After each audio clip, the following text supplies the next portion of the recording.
Welcome back. We are finally returning with Three True Values. I'm your host, James Fletcher. Things going to get back to normal here very soon, I promise. Next week, we will do a Tuesday show, the Mailbag episode, so send in your questions if you have any.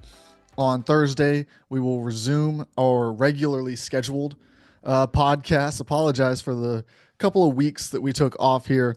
Was planning to get some content up, but obviously sometimes when you're moving around state to state, trying to get through the holidays, having to bounce around all kinds of places, really was never in one spot for very long. So we're here now.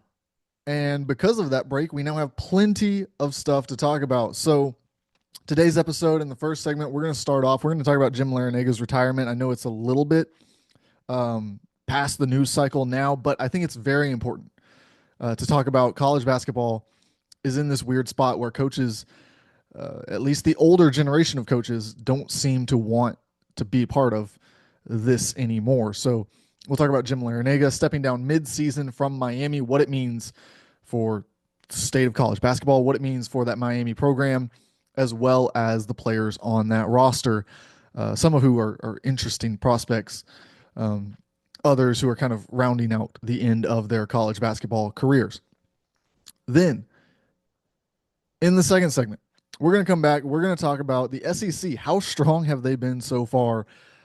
This bracketology picture that we paint has them on pace to potentially make history, surpass the Big East for the most teams put into one NCAA tournament field. One of the deepest conferences we've ever seen, and the top end talent. Just look at the top of any metric, whether you want to use KenPom, the net rankings, even the AP poll. If you use that metric, the SEC is top to bottom, just filling up the top 25, no matter where you look. So we'll walk through that, a little bit of more of what bracketology looks like at this point in the season as we cross over from non-conference play into the conference slate. Everyone across the country now facing off against each other. And I think this is where it gets interesting because we have these comparisons. We know what the SEC looked like against the ACC. We know what the Big Ten looked like against other Big 12 schools, for example. And so now when you play each other within the conference, the conference to conference comparisons, a lot of those have already been made. So now where do you stack up with your peers? How does that play out over the course of a full 18, 16, however many your conference plays game schedule? That is what determines whether you get into the field in mid-March. Then we will get you the games of the week in the second segment, because in the third segment, we're going to go an extended show today because we've been off for so long. And I want to go through some NBA draft talk, some of the prospects who have been very interesting so far, some of the players who have risen, fallen, just all that NBA draft conversation. We'll get into quite a bit of that in the third segment and get everyone out of here, hopefully knowing a little bit more as we enter 2025. And also would be remiss if I did not wish everyone a happy new year. But with all that said, with all that introduction, let's now get straight into things. We'll talk about Jim Larrañaga. He resigns from his position as the head coach at Miami during the holiday season, during this kind of lull in the schedule, yes, but still a very odd time for him to step down between semesters. So I guess if any of these Miami players had chosen to transfer out, they would have had a window there where potentially they could have gotten enrolled early, still can, as we speak today. Step away from the team, enroll early somewhere. You can't play, but you can be part of the program. You can get integrated into practice, the different schemes that they want to run, be prepared better for next year. But as we start with talking about what the players go through, obviously a 30-day window opens where they're able to enter the transfer portal due to their coach resigning. Now, a lot of Miami's roster is built up of seniors using their last year of eligibility, and since they've played half the season to this point, most of them would not be able to get any kind of a red shirt or exemption to come back for another season. So they're kind of where they are. We know that they're going to finish out the season with Miami. Then you've got A second group that's a little bit interesting is I believe they have at least one player who started his career at a junior college. Now, the NCAA just now put out a new rule which does not count your junior college years towards your NCAA eligibility.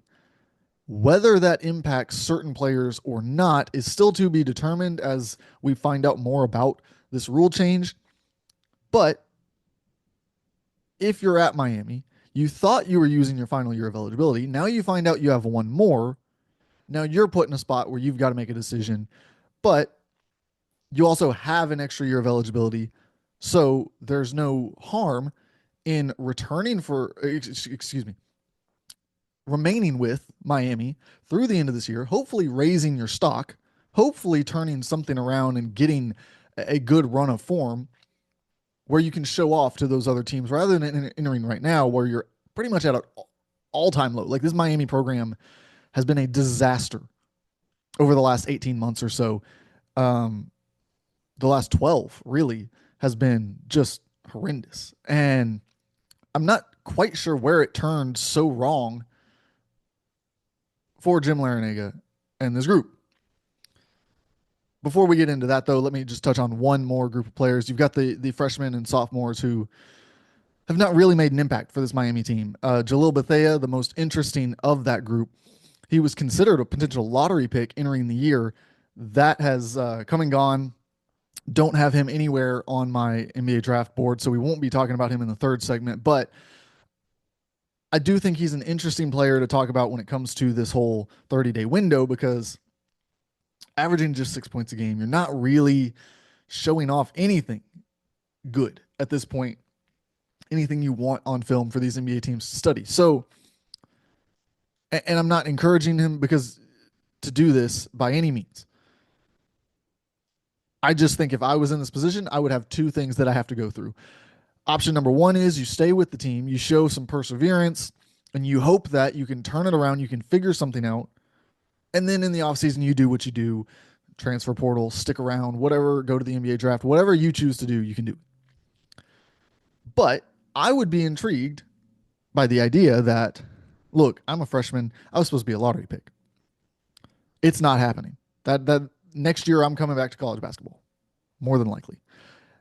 And so rather than continue to be in a position that clearly is not working, perhaps knowing that everyone else is aware that I was supposed to be a lottery pick, perhaps I go into the portal and say, let me take 6 months, get familiar with my new surroundings, and just be prepared the best I can for my sophomore season, wherever it is I'm going to play. We've seen players do it before where they transfer midseason, they sit out, but they're prepared for that next year when they're able to come in and really make an impact for their team. So that's going to be the interesting name to watch. I think probably not going to happen. Again, we're more than a week now past it and really no talk about that. So I think he's going to stick it out. I think that's a perfectly reasonable way to approach it as well.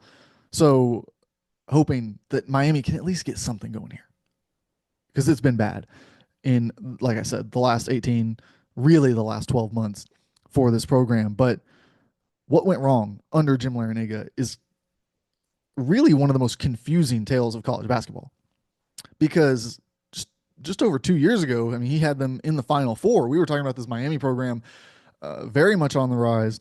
Jim Larrañaga had this group of transfers that he had brought in, and they really meshed well together. And yes, the transfer portal is very hit or miss. Sometimes you hit and you get this perfect combination of guys. Sometimes it doesn't play out quite as well. We've seen that with teams all across the country.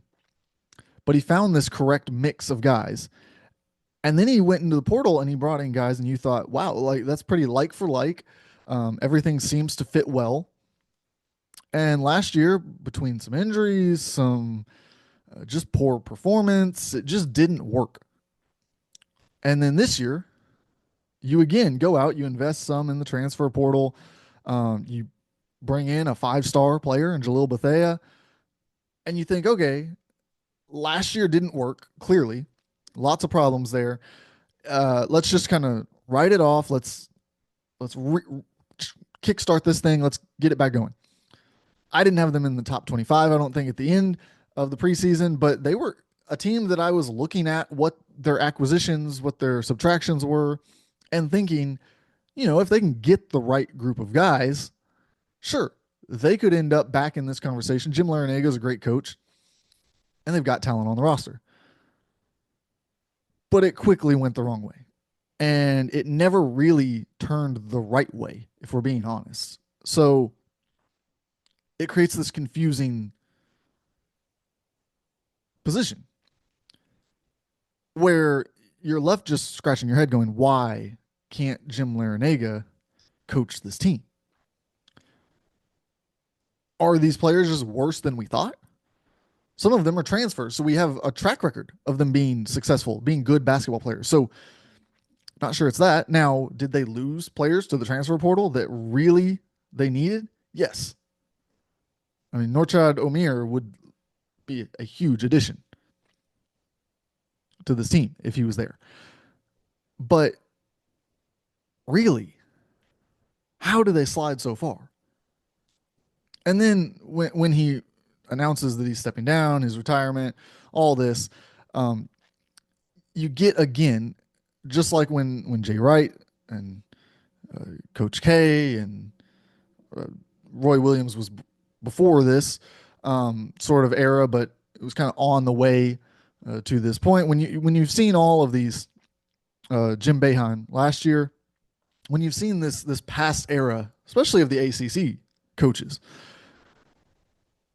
it's interesting to hear what they say. And Larrañaga seemed to reference NIL as a negative. But that point is a little bit confusing to me because perhaps no school has benefited more from NIL to this point than Miami. Look at the football team, their ability to go get Cam Ward, to build a roster that was able to compete. Did they make it to the college football playoff? No. But they invested heavily in that roster. They have spent a lot in the transfer portal. And the basketball team was no different, like I said, over the past few years. They had spent some money. Now, you lose a couple players this offseason that would have been really nice to have. Perhaps you got outbid on a couple that you wanted. And so I question, are these coaches as upset with NIL itself, or is it one of these two things? One is that it changes the way that they're able to coach the players, and that's a real thing. It's part of the reason that some college basketball coaches will never or could never make the jump to the NBA, because it's just a different style of coaching. You can't scream in the face of a guy who's making more money than you and tell him that he needs you. That's just the way it is. The market has kind of determined which one of you is more valuable to the team. And so if you've got these guys on NIL deals that are worth $1 million plus, sure, it can create a little bit harder of a situation as the head coach to have the authority that you previously had. Now, is that the only way to coach basketball? No. Not even close. And I would argue that if that's the only way you can coach basketball, yeah, you're going to have to retire in this era. But there are a lot of other ways to coach basketball. It doesn't have to be that you run everything and everything is, just ironclad. You are the only voice of the program. This is not how it works. And it never should have been how it works, but it was. But now we're here. We fixed some of the wrongs. Have we fixed them perfectly and we're in this utopia? No, by no means. But that part of it is not an argument that's going to be a winning argument to me.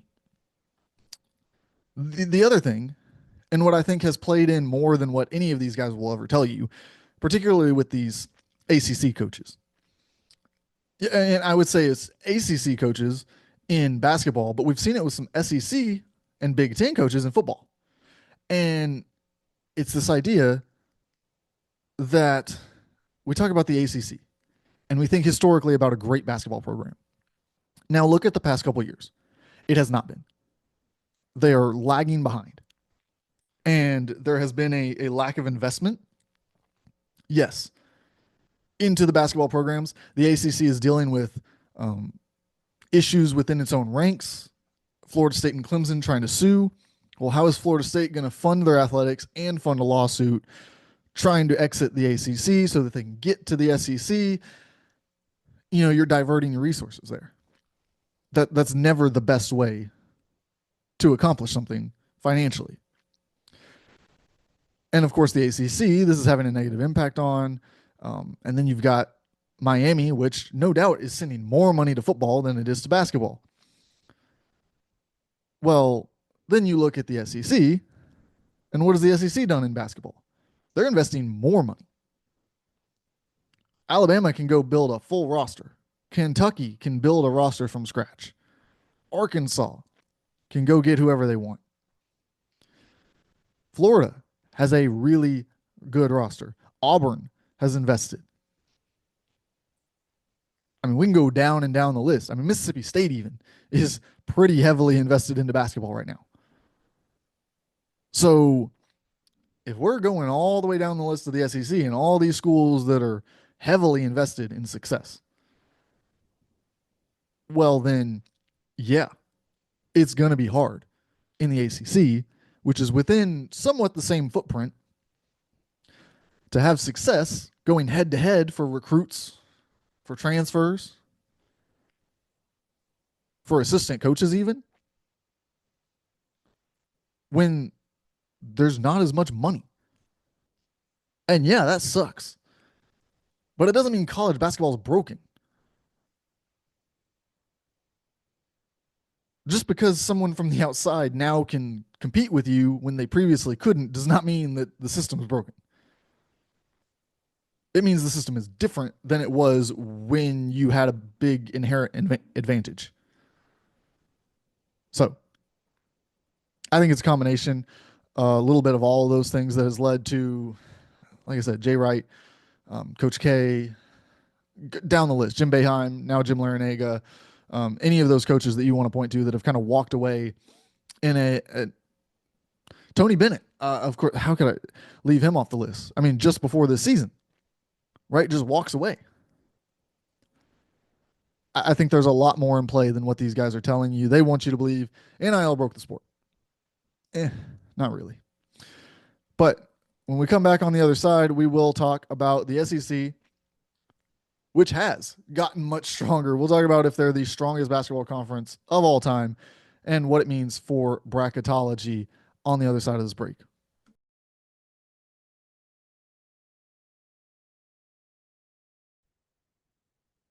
Welcome back into Three True Values. We keep on rolling through the show here in the second segment. We're going to talk about the SEC, how strong they have really been to this point, because it has been incredible to watch, really, just how many teams they could really get into the field, how high up they rank in so many of these metrics. I mean, we talk about teams that are in play for a top 4 seed in the NCAA tournament right now. You've got Auburn, you've got Tennessee, you've got Florida, Kentucky, Alabama. I mean, that's 5 already right off the bat who are already there. Other ones that could easily get into that conversation, you've got Texas A&M, Mississippi State, Ole Miss, Oklahoma. I mean, the list just goes on. Arkansas has all the talent to do it. Texas, I still think, is being underrated. I know that they've had some injuries early. They've had some inconsistencies. The metrics don't necessarily love them, but I think that's a really good sleeping giant there that if they can figure it out through SEC play, could be really good by the time we get to March. If they can get everybody gelled together by then, watch out. So, I mean, I just listed off for you almost 10 teams that can get into the top 4 seeds. And they're deep beyond that. Like, we're talking about really the only team that I am pretty confident isn't going to make the NCAA tournament is South Carolina. That's the only one that I'm kind of like putting to the side here and saying, okay, I think you're probably a little bit behind. Then you've got the group of LSU, Missouri, Georgia. Those teams, they can make it. Don't get me wrong, but they're not firmly above the bubble right now. Well, I just listed four teams for you that I don't think for sure can make it. That means there's 12 that I think have a pretty good shot. 12 teams would break the Big East record of 11 to make the NCAA tournament field in a single season. And this is something that I've kind of been pushing. I think last year I actually wrote about it a little bit when conference expansion first happened. And this idea that, yes, we focus so much on football when it comes to conference expansion. But conference expansion, the one thing that it guaranteed was that the Big East record was going to fall soon. It wasn't last year, but this year, with the SEC, the strength of the conference, everything that we've seen, I think it's going to fall. Just the fact that you add Texas and Oklahoma, who are both invested, to a conference that is investing at an all-time high. I mean, they are putting so much resources into basketball now. I don't see how between them and the 18-team Big Ten, and go look, they don't have the top-end teams, but that is a deep league of good, solid teams. And you talk about two teams that have kind of surprised that are not far out of the picture or in the picture right now, at least in the bubble conversation, Penn State and Northwestern. I mean, coming into the season, if you had told me Penn State and Northwestern were in the bubble conversation, I would have said, how many teams is the Big Ten going to get into the field? Because it's probably a big number. And you combine the investment with the just sheer size of these leagues between those two. The Big 12 also investing a lot into basketball. They just don't have quite the size yet. Now, if they were to go down some rumored paths, maybe Gonzaga comes in, maybe UConn. Now you add those two, and you're talking about you're right there on the verge of the record as well.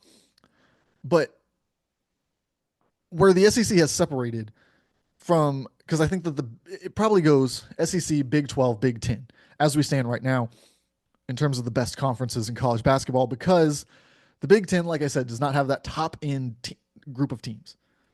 You've got a really solid group there, but I think they're all kind of in that 4 seed at best conversation. And we just talked about how many SEC teams could be top 4 seeds. The Big 12, I think, has kind of the opposite problem as the Big 10. We've got a lot of top heavy teams. I mean, you've got some big hitters up at the top of the conference. But the bottom of the conference is kind of like it's just not, you're not tuning in every night to watch the bottom of the conference. They've also had a couple of disappointing teams, which always hurts in terms of your overall strength within the league. And we'll see if the Kansas State in particular can kind of turn it around. I think they've got every opportunity to.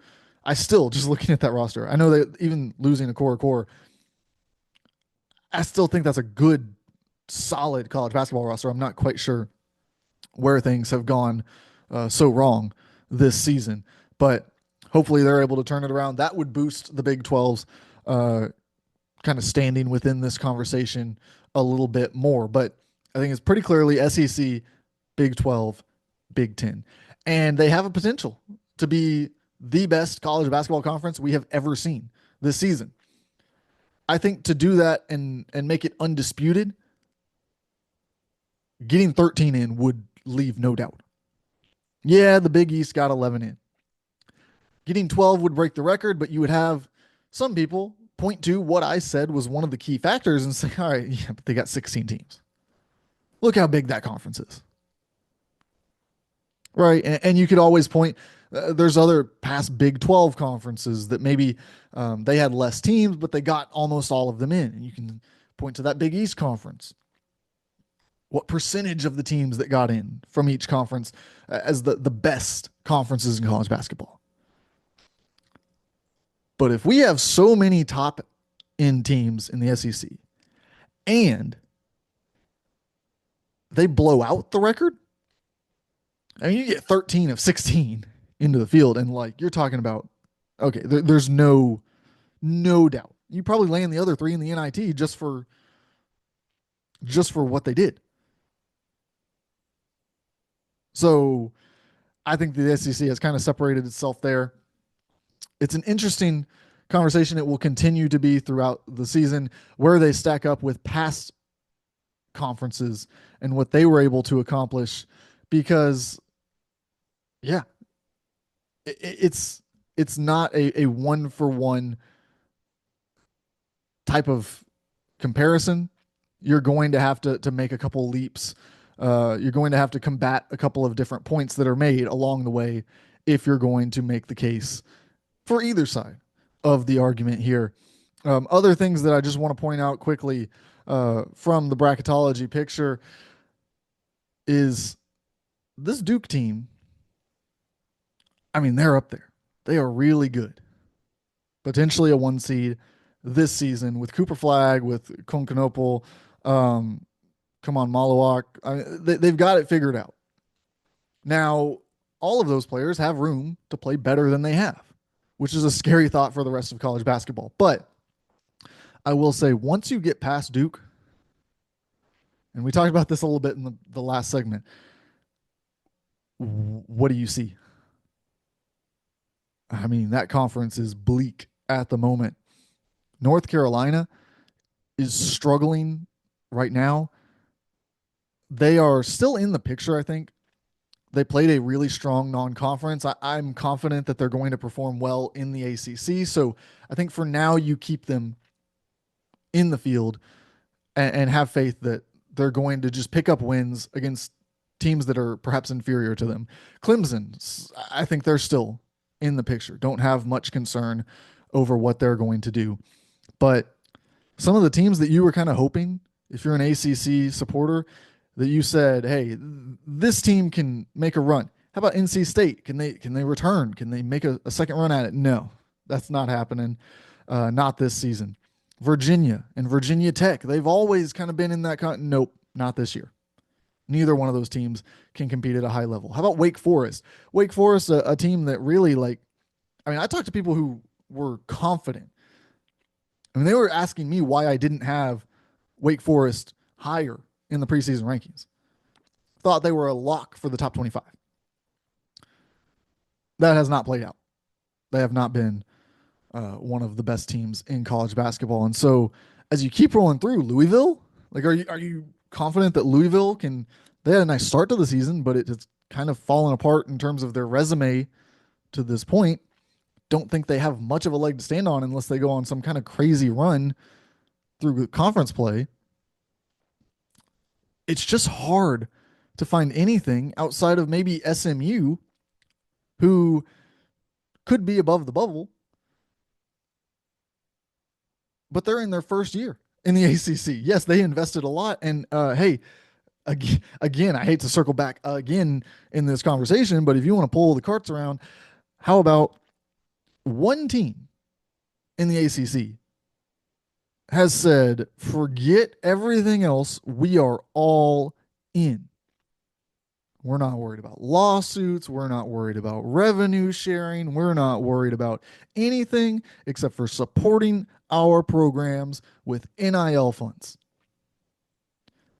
SMU, coming from a mid-major conference, well, you can make an argument that the old AAC was maybe a little bit above mid-major, but now it definitely is. Memphis really the only program that's going to have much of a chance out of that conference to do anything. FAU, of course, was good the last couple of years, but Dusty May is gone, and they seem to have come back down to earth a little bit there. But regardless, the point is they come from an inferior conference, and in pretty much all sports to this point, have immediately entered the conference championship race. They played in the conference championship game in football. They made the college football playoff.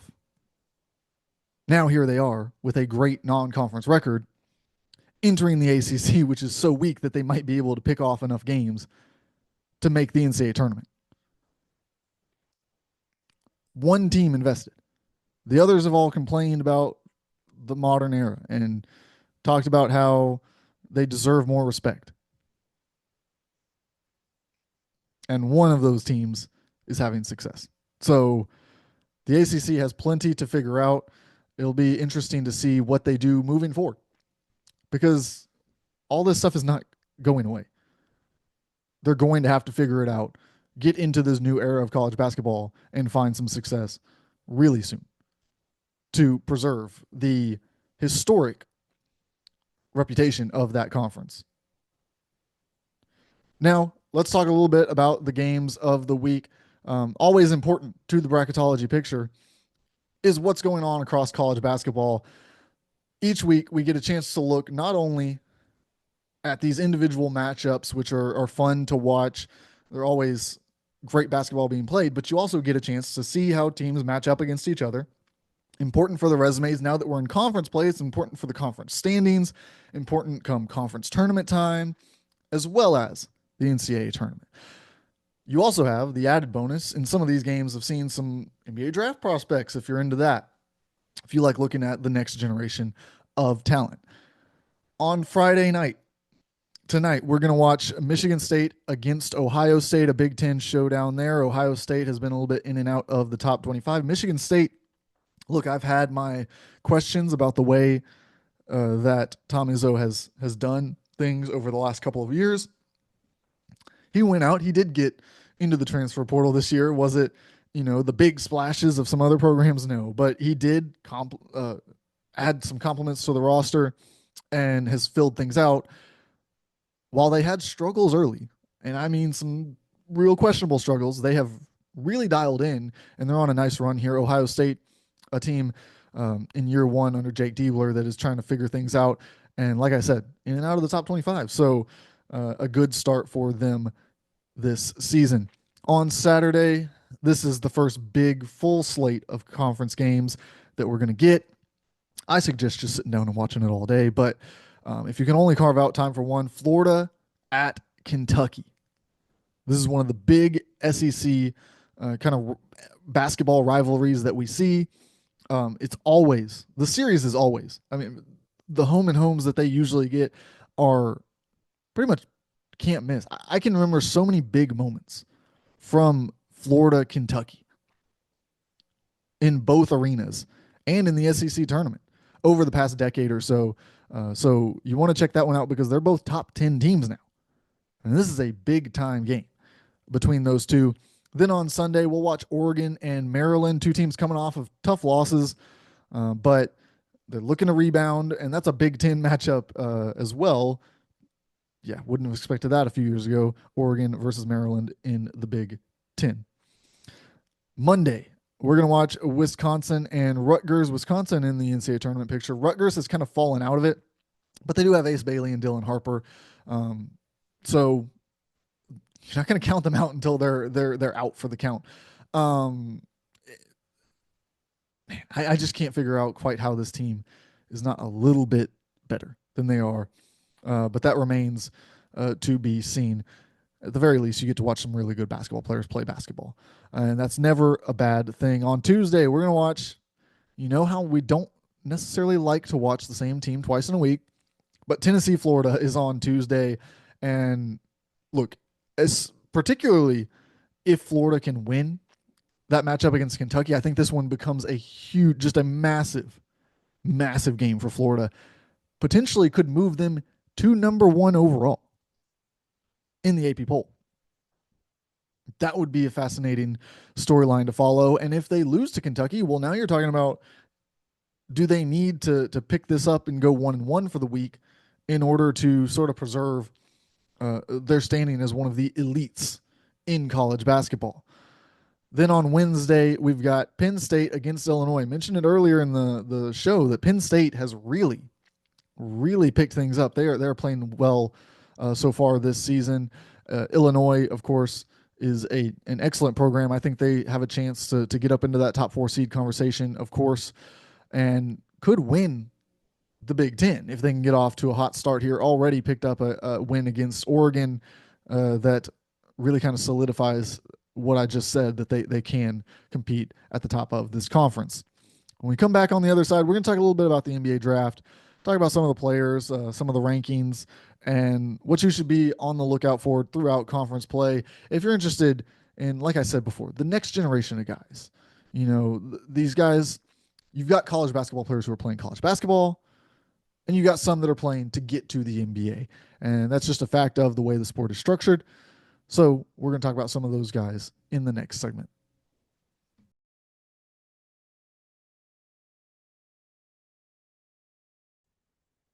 Welcome back in as we wrap up this week's episode of Three True Values.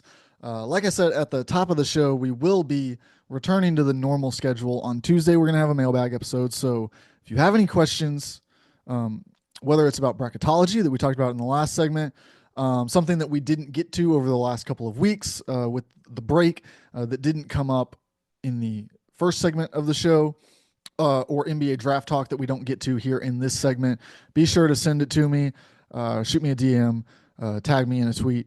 However it is you can get in contact with me, go ahead and do that.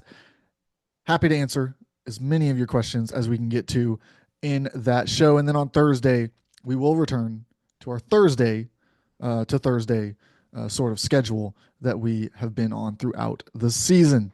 But as we talk about the NBA draft, I have an NBA mock draft coming out today, actually, on 3. So if you want more information than what we get to here, you can also go over to the website and check that out as well. Because as we flip the calendar into January, this is when draft conversation starts to heat up a little bit more. We know what the teams have done to this point in the NBA season. We know what these players have done to this point in the college basketball season. And so we can kind of start to gauge who fits where. In my first, you can call it a mock draft, it was a little bit of a way too early mock draft. It came right after the 2024 NBA draft. Did not even slot teams to the players, just kind of, it was kind of a pseudo ranking, early ranking of the top 30 players. Last month did a top 75, as well as some players to watch. That list has changed in some areas pretty drastically. In others, it is pretty consistent with what we have today. But I will continue to update that board. We'll continue to update the mock drafts throughout the season and on the way to the NBA draft in the summer. So be sure to keep up with that content. But as we enter today, there's been conversation about the number one pick in this top tier of players. Where is kind of the cutoff? Is Cooper Flagg above the rest? Where do we kind of place these tier breaks as we talk about things in the NBA draft? I would say that Cooper Flagg has not separated himself into his own tier quite as much as some have portrayed, but that he is still number one. I think just based on his prototype and what he has accomplished to this point as a basketball player in his career, he is still atop my board. But that does not mean necessarily that Dylan Harper can't catch him. Dylan Harper, while I think that he's the only one that can catch him, I'm not 100% sure I would put a tier break below him. Because I think that while Harper could catch Flagg, I think that Bailey could catch Harper. I don't think that Bailey can catch Flagg. So it gets pretty complicated here. All right. But they're all in this tier of should be really good NBA starters for a long time. As long as they can keep working on their game, keep improving, I have confidence that they are going to be very good. They all have the potential to be all-stars in the NBA. And that is why I have my first kind of half tier break would come after that third spot.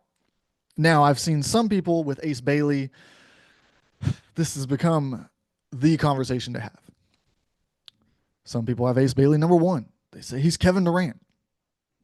He is an excellent scorer of the basketball, but he does not quite get to the rim in the same way that he probably needs to. There is no facilitation at this point in his career. He's still got other areas of his game to clean up, just kind of in between the lines, on defense, just lots of little things. The dribbling, I think he's got plenty of room to improve, and I think that he can improve. I have no doubt that he will improve, even going into his NBA career. But I put a half tier break here because I think those are the three that, if I had to put money on it, I would say they'd probably make an all-star game throughout their NBA career. Then you've got this group that certainly could make an all-star game, but I'm not just willing to sell the house on it. And that includes Yegor Demine, Kasparis Yakachonis, Trey Johnson, and VJ Edgecombe. Now, that's a little bit of a big tier to have one tier. So, yeah, I've got it kind of that, like I said, half tier separation. And the one in that group that I think that I'm the most off from the consensus with is Trey Johnson. I really like his game. Now, similarly to Ace Bailey, I think that he has plenty of room to grow in a lot of those same areas. It's these scoring is never going to be the issue for Trey Johnson. He is going to get buckets. Can he do all the other little things that he needs to do to be a team player? Because I think that's one of the things that gets lost a little bit. And it's why I don't think that Bailey can catch Flag, because Cooper Flag is, he fits into any team today. I think it's part of why when we heard the hype about him with Team USA in that training camp over the summer, I think that's part of the reason is because you put Cooper Flag with any other four players out on the court, and he can make an impact. He can play perimeter defense. He can play weak side rim protector. He can handle the ball a little bit. He obviously, he can score, but not just in one way. He doesn't have to pound the ball into the ground to get a shot. He can make cuts. He can be the pick and roll ball handler. He can run the pick and roll as the screener. He can do so many things that he can fit in wherever he needs to. Ace Bailey, I don't think, has that type of versatility. I think Ace Bailey plays in the role that Ace Bailey plays. And so he's got to be put into the right spot in order to do that. Trey Johnson, a little bit similar in that I don't think you can put Trey Johnson out there and be the fourth or fifth option offensively. It's just not going to work. That is the key to his game. So for Trey Johnson, you've got to find somewhere, and perhaps it's as a sixth man, especially early in his career. Come off the bench, when the star is not in the game, you have the green light. VJ Edgecombe, I put in sort of a similar category. His game is a little bit different to Trey Johnson's, but I think that they both have that kind of upward ceiling of some. I'll just say the names that kind of pop into my head are some all-star level players when I see them playing at their best. And I think Edgecombe, the benefit that he has is there's a lot of upward trajectory here. I think Edgecombe would not have been in this tier just a couple of weeks ago for me. Probably would have put the tier break above him and after Trey Johnson. But Edgecombe has looked really good. He seems to be settling in at Baylor, shooting the ball much better, and making a little bit bigger of an impact for that Baylor team, which is on the rise as a whole. Now, one player who has fallen out of contention here at the top of the draft is Nolan Traore. He's struggling overseas to really find any consistency with his professional team. He had a big summer, but just has not quite backed it up in the same way that a player that, while is still below him, has kind of held his draft position after a big rise on the international circuit, Ben Seraph, who is at 12. Now, one other player that I want to mention who in this kind of mid to late lottery section I seem to be higher on than a lot of people I see is Colin Murray Boyles.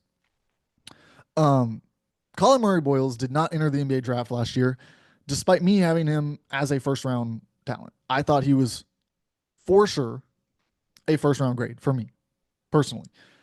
because I think that he does everything that I want out of that prototype player.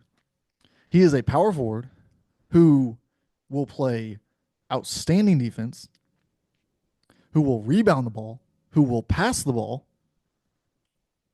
He can play on ball, off ball, both sides of the court. The only thing he is missing in his game to be one of the best role players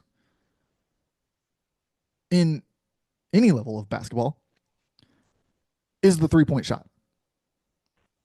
And while it is not a shot that is in his repertoire right now,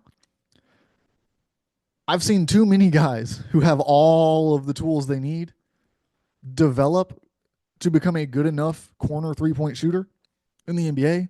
Because you got to remember, right now at South Carolina, he's not standing in the corner on offense. That's not what's best for that team. They need him way more engaged on offense in different areas of the court. And he can still have success in those areas of the court at the next level.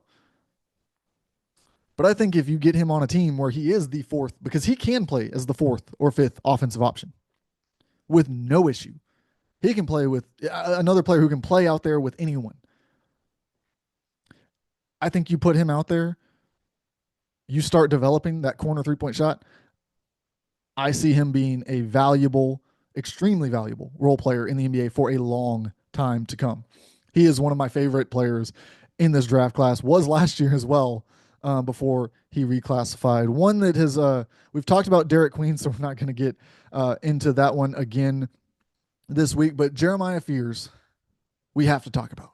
A meteoric rise. I mean, it was a guy who, when I put together my players to watch, was a player to watch. He was not in the top 75 that I had, and that was through no fault of him. He was playing well at the time, but it was kind of a situation where you look at Oklahoma's schedule and you say, all right, what will he do as competition stiffens? He's an interesting player, a freshman coming in and sort of leading an Oklahoma team that got off to a red hot start. That's something that I can kind of follow and try to keep tabs on what he's able to do throughout the season. And he's taking it to another level and another level. And I've seen some people, I know there was a big headline the other day about him being a top 5 pick. And I would like to pump the brakes on that a little bit. Beyond that, there was a Trae Young comparison that just wasn't, that's just not there. Jeremiah Fears, while he has been outstanding this season, if he can continue the outstanding play, I think, yes, he can rise into the top 10. I have no doubt. But the top 5 of this draft is a pretty highly rated group. So I think it's going to be difficult, not impossible, for him to get into that conversation even after proving himself against SEC competition, which he has not done to this point. I'm going to need to see that before I raise him up into the lottery. But what he has done is go get buckets. There is still some decision making that needs to be cleaned up a little bit. There are a few times where I think he kind of gets locked onto the rim as a point guard, especially as you're projecting forward. That's something that you've got to be able to clean up a little bit. And I think that the other thing for me that I look at, and it's a difficult point to focus on because it's not a rule, but it is something that you notice. And I have seen Jeremiah Fears listed at about probably 3 different heights. I need to get a better understanding of how tall he really is. I have not actually had that conversation with many people yet. Need to get on the phone and start discussing that. But if he's 6'4", then yeah, we've got something here. If he's 6'2", does that change anything? For some people, it will. For me, I think it's a case-by-case basis. I don't think you can have this hard fast rule of, you know, all point guards in the NBA now should be 6'5". That just like, are a lot of them? Yes. Look at Dylan Harper. Part of what makes him so attractive is he's a big, strong point guard. And yes, the trend has become increasingly that tall point guards are having success in the NBA. But how about another guy who made a meteoric rise up draft boards, John Morant? I mean, what if John Morant had not gone number two just because he's not 6'5"? You'd think it was crazy. So, not ruling out Jeremiah Fears climbing that high up the boards, but I don't think he's quite put himself in the top five of drafts. Going to pump the brakes on that one. Two other guys who are kind of in that same. I've had them kind of lumped together for a little while. LeBaron Filan and Jalen Lowe. Filan, of course, at Alabama. Not always a starter. He's kind of came there to be the backup and kind of learn from Mark Sears, but you've seen the flashes, and I would like for it to become consistent. I'm not sure that it will, and if it does not become consistent, I would probably recommend, based on where he is now, I have him a little bit closer to the end of the first round. I think if I was advising Phylan and the consistency does not kind of solidify and become a game in, game out, he's a double digit guy. He's a guy who is doing all the little things, the hustle plays, playmaking, scoring. If he doesn't reach that point by the end of the season, I think I would probably advise him to come back because he's got lottery potential. I don't think there's any doubt about that.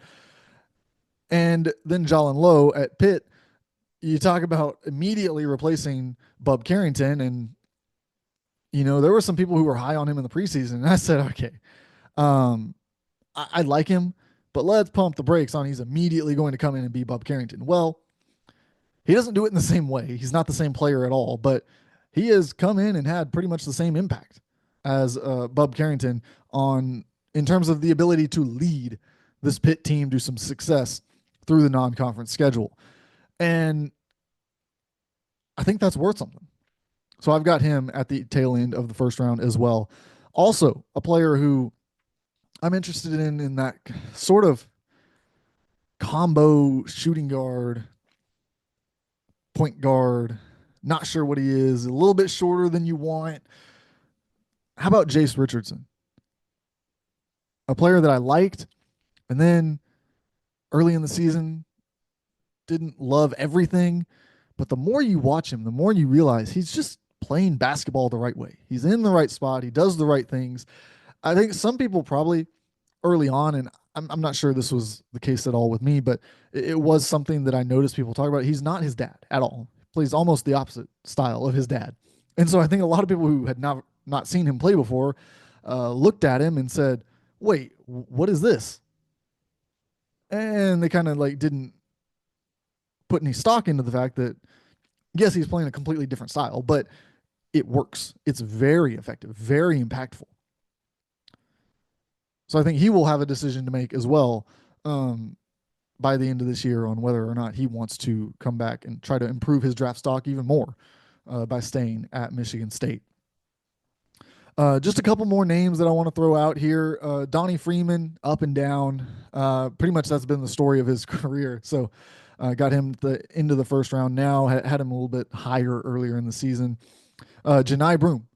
This is a guy who is rocketing up in my eyes. And I've been a fan of what he does. I think he fits the mold of some really impactful role players in the NBA. Just the ability to play offense and defense at the center position against all shapes and sizes of centers. I think that's extremely valuable and something that teams are going to be really interested in, particularly late in the first round when you get these contending teams trying to add a piece to the roster to make them even better for a title run the next season. So he is a name to watch for sure there at the end of the first round. And finally, we're going to wrap up today's show. I do want to touch on Rasheer Fleming. Rasheer Fleming at St. Joseph's is a fascinating player. I'll try to get them into the games of the week here coming up so everyone can get a good look at him. But he's a power forward who just plays hard. And it's one of these mid-major guys that's so hard to scout because he's dominating. And so you have to try to figure out how much of the domination is just how much better he is than the guy he's going up against versus an ability to translate that skill against players who are probably better than him. So I've got him right there on the verge of the first round. Think he could break through if he can put together strong performances, particularly in March. I think that's where, if they can make it into March, where he can kind of separate himself and raise up potentially even as high as those early 20s in the first round. If you have, like I said, if you have any more questions from NBA draft stuff, players I didn't touch on, players I didn't go deep enough on, just more info that you want, please send those questions for the upcoming mailbag episode on Tuesday. Thank you for tuning in to Three True Values. We are back and we are rolling, ready to go for the conference slate and everything else across college basketball. Thanks for tuning in.